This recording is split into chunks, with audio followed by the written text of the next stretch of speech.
우리 함께 사도신경으로 우리의 신앙을 고백하겠습니다. 나는 전능하신 아버지 하나님 천지의 창조주를 믿습니다. 나는 그의 유일하신 아들 우리 주 예수 그리스도를 믿습니다.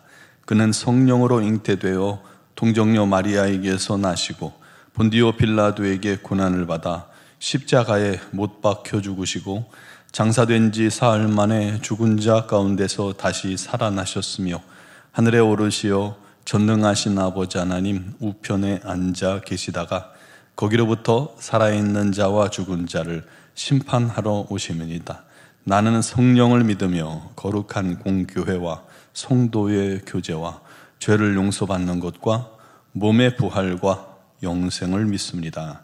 아멘. 찬송가 353장 찬양 드리겠습니다.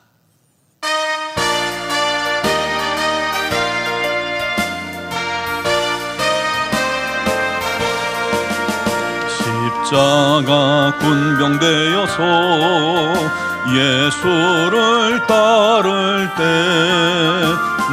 무서워하는 마음으로 주 모른 채 할까. 나의 주 그리스도 나를 속량했으니 나 십자가를 벗은 후 저 면류관쓰리 무성도 피를 흘리며 큰 싸움하는데 나 어찌 편히 누워서 상 받기 바랄까. 나의 주 그리스도 나를 속량했으니 나 십자가를 벗은 후 저 면류관쓰리 이 죄악 많은 세상에 수많은 원수들 날 유혹하고 해치나 내 주만 따르리. 나의 주 그리스도 나를 속량했으니 나 십자가를 벗은 후 저 면류관쓰리 나 면류관을 쓰려고 몸 바쳐 싸울 때 주 내게 용기 주시사 이기게 하시네. 나의 주 그리스도 나를 속량했으니 나 십자가를 벗은 후 저 면류관쓰리 승리의 그날 이르러 십자가 군병들 개가를 불러 영광을 주님께 돌리리. 나의 주 그리스도 나를 속량했으니 나 십자가를 벗은 후 저 면류관쓰리. 아멘. 오늘 주신 하나님 말씀은 여호수아 14장 12절에서 15절 말씀입니다.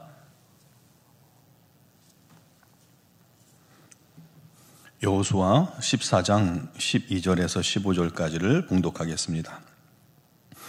그날에 여호와께서 말씀하신 이 산지를 지금 내게 주소서. 당신도 그날에 들으셨거니와 그곳에는 아낙 사람이 있고 그 성읍들은 크고 견고할지라도 여호와께서 나와 함께 하시면 내가 여호와께서 말씀하신 대로 그들을 쫓아내리이다 하니 여호수아가 여분네의 아들 갈렙을 위하여 축복하고 헤브론을 그에게 주어 기업을 삼게 하매 헤브론이 그니스 사람 여분네의 아들 갈렙의 기업이 되어 오늘까지 이르렀으니 이는 그가 이스라엘의 하나님 여호와를 온전히 좇았음이라.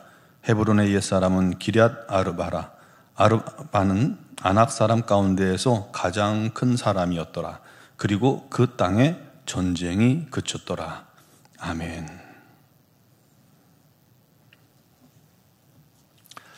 1950년 6월 25일 한국 전쟁이 발발했고 1953년 7월 27일 3년 1개월 만에 정전협정이 체결이 됩니다. 정전협정에 이 서명하기 전까지 한 2달간 남북은 아주 한 채 땅도 더 차지하려고 치열하게 전투가 벌어졌었죠. 그렇게 3년 전쟁이 끝납니다. 우리 땅에도 전쟁이 그친 것이죠. 그런데 한국 땅에서는 전투가 여전히 이 남한에서는 계속된 곳이 있었습니다.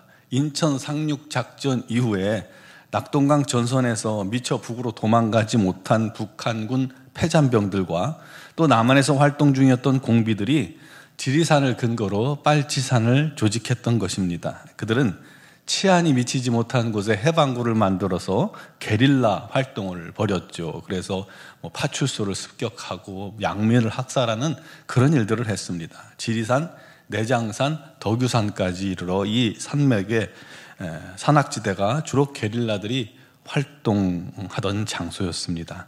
당시 빨치산의 숫자를 한 6만 명으로 추산했습니다. 그들을 토벌하기 위해서 18전투 경찰대대가 창설이 되었죠.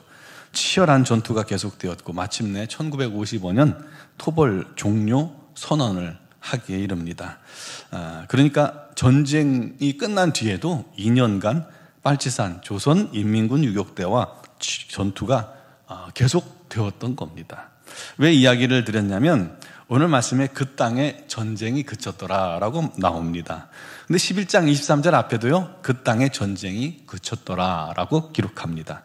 그런데 사실 가나안 정복 전쟁이 끝난 것은 아니었거든요. 이제 그 이유를 제가 설명드리려고 앞에서 예를 든 겁니다.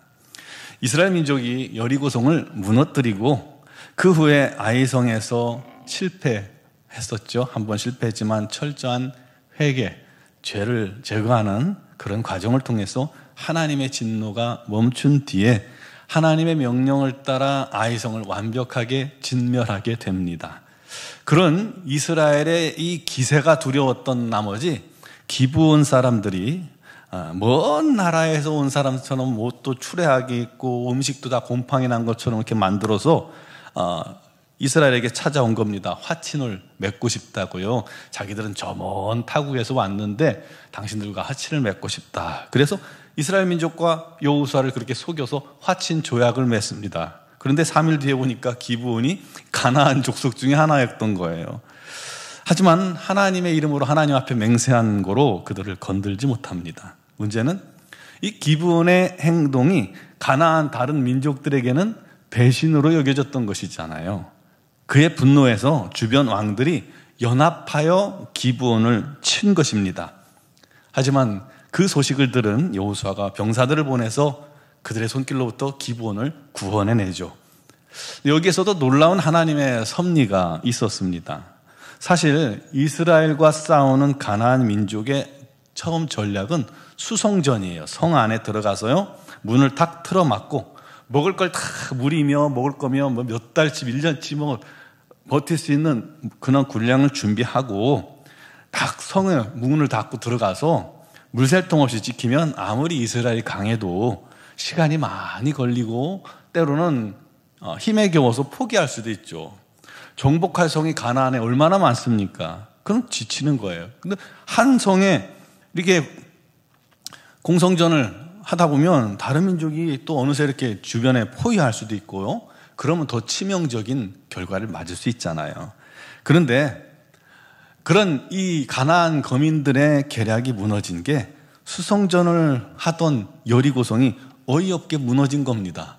성문을 탁 틀어잡고 성을 지켰는데요. 여리고성이 얼마나 튼튼한 성입니까? 지켰는데 이스라엘 백성들이 그를 빙글빙글 돌더니 소리를 지르니까 성이 다 무너져 버렸잖아요. 게다가 기브온까지 배반을 하게 됩니다. 그러니 이것도 저것도 아니니까 하는 수 없이 가나안 민족들이 연합전선을 구축해서 기브온을 치고 이스라엘과 맞서 싸우기에 벌판으로 나온 겁니다. 오히려 그것이 이스라엘에게는 유리한 싸움이 된 것이죠. 하나님께서 그렇게 만들어주신 것입니다. 결국 그 싸움에서 큰 승리를 거두게 됩니다. 그 북쪽의 왕들도 모두 다 연합해서 싸움에 나왔는데 하나님께서 함께하는 여호수아의 군대를 어떻게 이깁니까? 하나님의 명령대로 행하여 대적들을 진멸합니다. 이 큰 연합 군대들과 두 번의 전쟁으로 사실상 가나안에서의 싸움은 이게 균형의 주가 완전히 넘어간 겁니다. 이스라엘에게 넘어간 거예요. 그래서 그 땅에 11장 23절에 그 땅에 전쟁이 그쳤더라라고 기록한 겁니다. 대신 전쟁이 다 끝난 건 아닙니다. 아직 점령 못한 민족들도 있고 또 성들이 있었습니다. 그것은 이제 이스라엘에게 각 지파별로 땅을 분배해주면 그 지파들이 알아서 그것을 정복하게 한 겁니다. 이미 싸움의 추는 넘어갔기 때문에 그들은 각 지파에서 얼마든지 넘어뜨릴 수 있는 자들이었던 겁니다. 그렇게 이제 온 지역에 퍼져서 각자 싸움을 시작하고 또 그 싸움이 그치는 것도 7년이나 걸렸습니다. 오늘 말씀도 갈렙이 하나님께서 약속하신 땅을 달라고 구하죠. 그래서 헤브론 땅을 분배받습니다. 그것은 가나안에서 가장 좋은 땅이지만 반대로 가장 강력한 부족이 살던 곳입니다. 기럇 아르바였죠.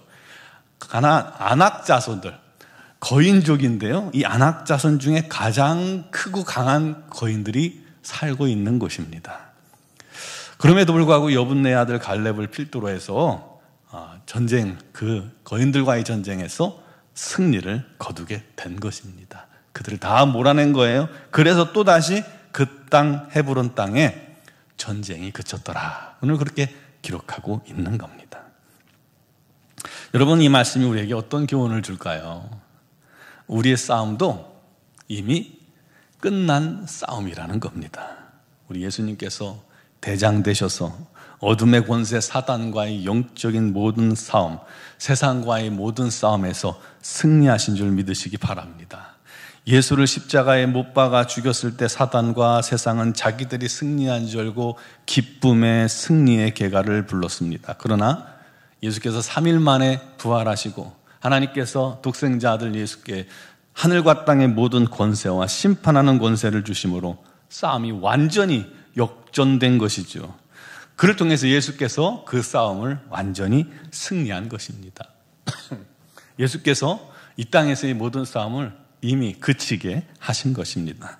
하지만 그게 끝은 아니죠. 이제 개개인의 싸움이 남았죠. 그러나 우리 안에 누가 계십니까? 바로 우리 주님이 함께 계시고 성령님이 우리 안에 내주하십니다. 우리에게 또 예수 이름의 권세를 주셨습니다. 우리가 예수의 이름을 부를 때 능히 이 싸움에서 승리하게 됨을 믿으시기 바랍니다. 그러므로 이제 날마다 우리도 이 영적인 싸움을 믿음으로 싸울 수 있기를 바랍니다. 어떻게 해요? 담대한 믿음으로 또 기도로 우리가 하나님 앞에 나아갈 때 모든 영적 싸움에 승리하게 됨을 기억하시기 바랍니다. 그렇게 우리에게 주어진 우리 주님의 이름으로 우리 주변에 날마다 하나님 나라를 확장하는 일에 귀히 쓰임 받는 우리 모든 성도들이 되시기를 주님의 이름으로 축원합니다. 기도드리겠습니다. 사랑하시는 아버지, 우리의 싸움도 이미 예수 안에서 끝났음을 고백합니다. 그러나 여전히 우리 삶 속에 역사하고 세상이 우리를 미혹하며 유혹하여 우리 하나님으로부터 떠나게 만들지만 이 싸움도 우리가 예수의 이름으로 주님의 이름을 부를 때, 주님의 이름을 의지할 때 끝난 싸움임을 믿습니다. 그러므로 낙심하거나 두려워하거나 염려하지 말게 하시고 담대한 믿음으로 영적 싸움에 날마다 삶 속에서, 가정에서, 직장에서, 우리 주변의 모든 삶 속에서 승리하는, 주의 이름으로 믿음으로 승리하는 하나님의 사람들이 다 되게 하여 주시옵소서. 싸움이 끝날 때 참된 평안과 기쁨이 그 10년 가운데 넘침을 믿습니다. 날마다 주님 주시는 평안과 주님 주시는 기쁨과 주님 주시는 능력으로 감사하게 하시고 우리 하나님께만 영광 돌리며 우리 하나님의 나라를 점점 더 확산해 나가는 귀한 하나님의 증인들이 되게 하여 주옵소서. 오늘도 주 앞에 나와 믿음으로 담대히 구할 때 우리 하나님께서 함께 하시고, 특별히 육신의 질고로 어려움 당하는 지체들 주의 이름으로 기도하고 담대하게 믿을 때 우리 하나님 그 질병에서 노임을 얻게 하시고 치유받게 하시고 아버지 하나님께 영광 돌리는 귀한 심령들 다 되게 하여 주옵소서. 가정마다 직장의 문제, 사업의 문제, 자녀의 문제, 부모님의 문제, 어떠한 문제가 됐든 우리 하나님께 낱낱이 아뢰며 의지할 때 우리 주님께서 오늘도 임하시고 함께 하시고 역사하셔서 그 모든 문제가 합력하여 손으로 바뀌어지고, 또한 그 문제들이 기적같이, 기적으로 우리 하나님의 능력으로 새로워지고 변화되고 온전케 되어지고 막힌 담이 무너지고, 또한 우리 하나님께 영광 돌리는 귀한 가정들, 귀한 심령들 다 되게 하여 주시옵소서. 아버지, 나라 이 민족을 주님께서 긍휼히 여기시고 이 민족에 우리 하나님의 풍성한 은혜가 넘치게 하시고, 이제 탄핵의 결과가 어찌됐건 우리 하나님께서 이 민족을 평안과 또한 합력하여 선을 이루는 놀라운 일들로 바꾸어 주시고 고쳐주시고 인도하여 주옵소서. 산불 피해 입은 모든 사람들, 눈물을 흘리며 또 삶의 모든 터전을 잃고 낙심해 있는 자들을 우리 주님께서 찾아가 주시고 위로해 주시옵소서. 특별히 불타고 없어진 교회들, 성도들의 가정에도 우리 하나님의 풍성한 은혜가 더욱 넘치게 하여 주옵소서. 아버지 하나님의 크신 은총이 가득하게 하여 주시옵고, 미얀마에도 우리 하나님의 긍휼과 자비와 은혜가 넘치게 하셔서 지진 이후로 너무나도 많은 것들이 파괴된 그 삶에도 우리 하나님께서 다시 시작하게 하는 은혜가 넘치게 하여 주시옵소서. 피해를 입은 메카노의 모든 교회와 또 성도들에게도 우리 하나님의 놀라운 은혜가 넘치게 하시며, 우리 선교사님들 어려운 때 또 주님 주신 사명 잘 감당하며 주의 복음을 전하게 하여 주옵소서. 이렇게 파송된 가정에도 우리 하나님 날마다 언어를 익히고 문화를 익히는 일에 부족함이 없게 하시고 주님께 귀하게 쓰임받는 가정 삼아 주옵소서. 오늘 이 새벽에도 우리 하나님 앞에 나와서 주의 이름으로 기도하는 심령들, 또 영상을 통해 말씀 듣고 또 담대히 기도할 때 우리 하나님께서 풍성한 은혜로 충만케 하여 주시옵소서. 감사하며 예수 그리스도의 이름으로 기도드리옵나이다. 아멘.